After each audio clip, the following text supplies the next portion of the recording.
में, जैसे कि हम रोज़ाना एक कॉर्पोरेट से बात करते हैं, तो आज हम चर्चा करने वाले हैं आरवीएनएल की, जो रेलवे मंत्रालय के अंतर्गत काम करने वाली एक नवरत्न कंपनी है।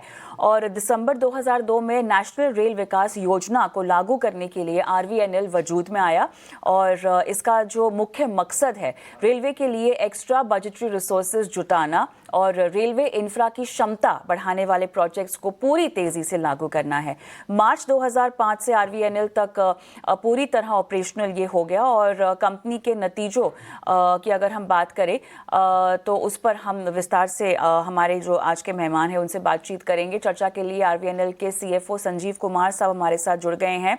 संजीव जी, आपका बहुत बहुत स्वागत है हमारी इस बेहद खास पेशकश में। तो क्लियरली जो नतीजे आते हुए हमें दिखाई दे रहे हैं, रेवेन्यू यहाँ per year on year basis पे अगर देखा जाए, सीक्वेंशली भी देखा जाए, थोड़े से कमज़ोर रहे हैं, लेकिन जो डिक्लाइन हुआ है सर, उसके पीछे आप किस बात को जिम्मेदार यहाँ पे ठहराना चाहेंगे?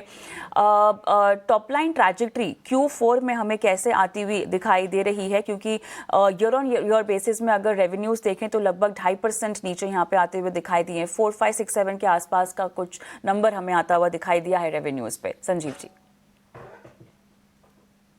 पहले 2 क्वार्टर्स के जो नंबर्स थे वो चूंकि काफी नीचे थे, -25 और -14, तो उसके बाद हम ऊपर आए और लगभग पिछले साल के Q3 लेवल पे हम पहुंच गए, जो कि अपने आप में पिछले साल भी बहुत अच्छा था।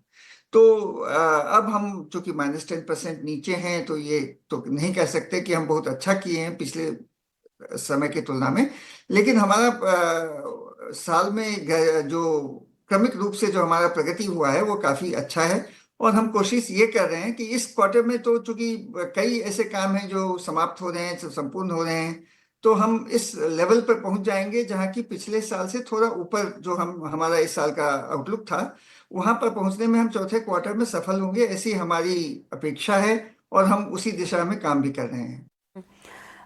संजीव जी, थोड़ा सा हम सेक्टर वाइज समझना चाहते हैं कि किस तरह से अगले क्वार्टर में अब ग्रोथ जो है सेक्टर्स ड्राइव करेंगे, क्योंकि ओवरऑल नतीजे भी अगर हम देखें तो क्लियरली यहाँ पे नेट प्रॉफिट जो है उसमें भी लगभग 13% की कमज़ोरी ईयर ऑन ईयर बेसिस में हमने आती हुई देखी है। नेट प्रॉफिट लगभग 312 करोड़ पर आया है 359 करोड़ के मुकाबले।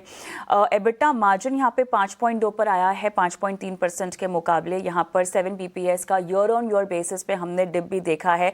एबिटा यहाँ पे 239 पर आया है 249 के मुकाबले। ईयर ऑन ईयर बेसिस पे अगर हम देखें तो यहाँ भी लगभग 4% के आसपास की गिरावट दर्ज हुई है।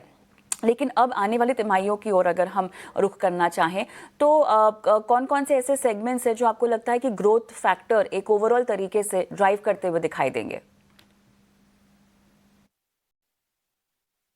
हमारे सेगमेंट्स में इसमें कई, एक तो रेलवे के काम हैं जिसमें कि हम कई सारे काम अंतिम लेग में है। कलकत्ता में जो मेट्रो का काम है, कोलकाता में, वो भी हम काफी तेजी से कर रहे हैं।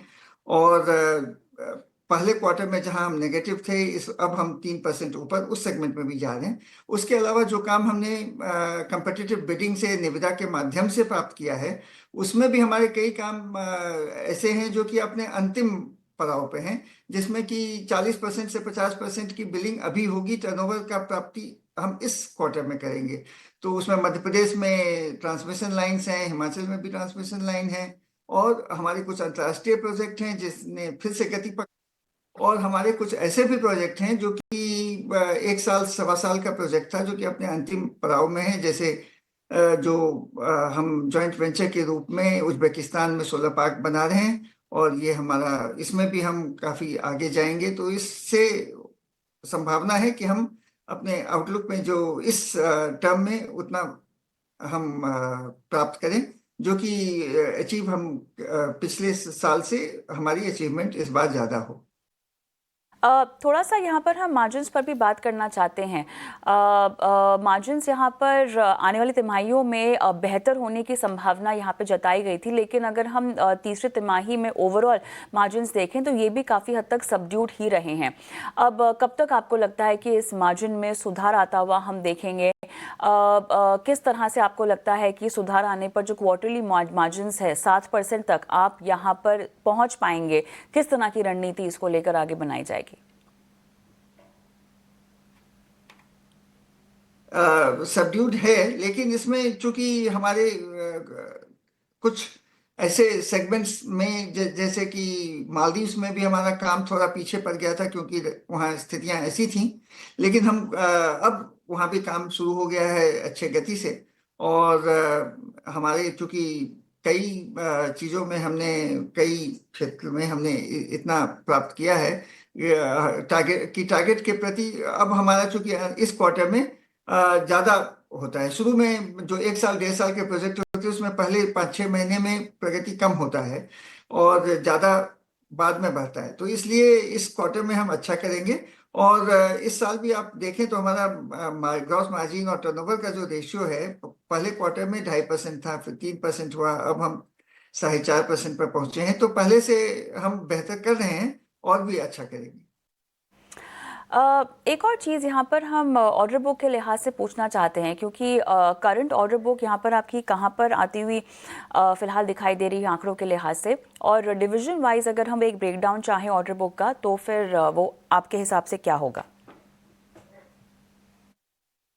तो ऑर्डर बुक हमारा लगभग 87-88 हज़ार करोड़ का है, एक 90 हज़ार करोड़ के तकरीबन हो गया है, जिसमें अब जो लेगेसी रेलवे के काम है जो कि पहले से आ चले, जो कि हमें असाइनमेंट बेसिस पर बिना निविदा आमंत्रित किए हुए प्राप्त हुए थे, वैसे काम अब 40 हज़ार करोड़ तक के हैं।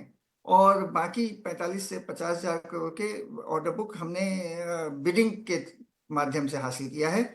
और उसमें अभी सबसे जो नवीनतम उसमें कार्य है वो टेलीकॉम का प्रोजेक्ट है जो कि 15 हज़ार करोड़ का है, और यूपी ईस्ट और यूपी वेस्ट में भारत नेट का है जो हमें टेलीकॉम विभाग और बीएसएनएल के माध्यम से, निविदा के माध्यम से प्राप्त हुआ है। टेलीकॉम अपॉर्चुनिटीज़ यहाँ पे अगर देखी जाए तो आपको कितनी बड़ी आती हुई दिखाई दे रही है? यहाँ पर सिग्निफिकेंट ऑर्डर्स क्योंकि जीते गए हैं, तो मौक़ों के लिहाज से कितना बड़ा है, और इसका बुक्स पे रियलाइजेशन किस तरह से आप अब आता हुआ देख रहे हैं प्रोजेक्ट वाइज? ये चूंकि चूंकि इसमें दोनों हैं, लेकिन जो उनके पहले से ऑप्टिकल फाइबर नेटवर्क्स हैं बीएसएनएल के, उसका मेंटेनेंस शुरू से ही मिलेगा, तो ये तो बुक्स पे उसी समय आएगा।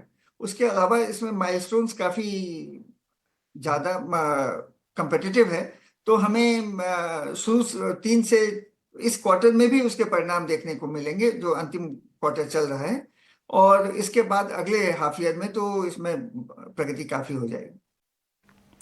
इंटरनेशनली अगर हम पूछना चाहें आपसे संजीव जी, तो किस तरह से आगे बढ़ने की प्लानिंग आपकी हो रही है, और current order visibility international markets में किस तरह की होगी, कुछ बता पाएंगे आप? इंटरनेशनल प्रोजेक्ट्स में अभी हमारे पास उज्बेकिस्तान में सोलर पार्क है, सऊदी अरबिया में सोलर पार्क हमें प्राप्त हुआ है। ये दोनों पार्ट्स इस पे पार्टनरशिप पे है, जॉइंट वेंचर के रूप में, जहां हमारी 49 से 50% की पार्टनरशिप है। उसके अलावा हम मालदीव्स के काम में तो कर ही रहे हैं अपने आप, और रुवांडा में भी एक हमारे पास काम है, और अंतर्राष्ट्रीय स्तर में और भी मिडिल ईस्ट में और अफ्रीका के कई देशों में हमारी कोशिश है कि और भी हम काम ले पाएंगे। और हमारे ऑफिस कई जगह हमने खोला है, और हम प्रयत्नशील हैं कि हमारा इंटरनेशनल फुटप्रिंट बढ़े, और जहाँ पर हमारी क्रेडेंशियल्स कम है वहाँ हम पार्टनरशिप में जाते हैं, जहाँ हमारी क्रेडेंशियल पर्याप्त है जैसे रेल सेक्टर में, वहाँ हम अपने आप लेते हैं। और राइट संजीव जी, हमारे पास समय फिलहाल समाप्त हुआ है इस चर्चा के लिए, लेकिन आपने शिरकत की और तमाम सवालों के जवाब दिए, आपका बहुत बहुत धन्यवाद।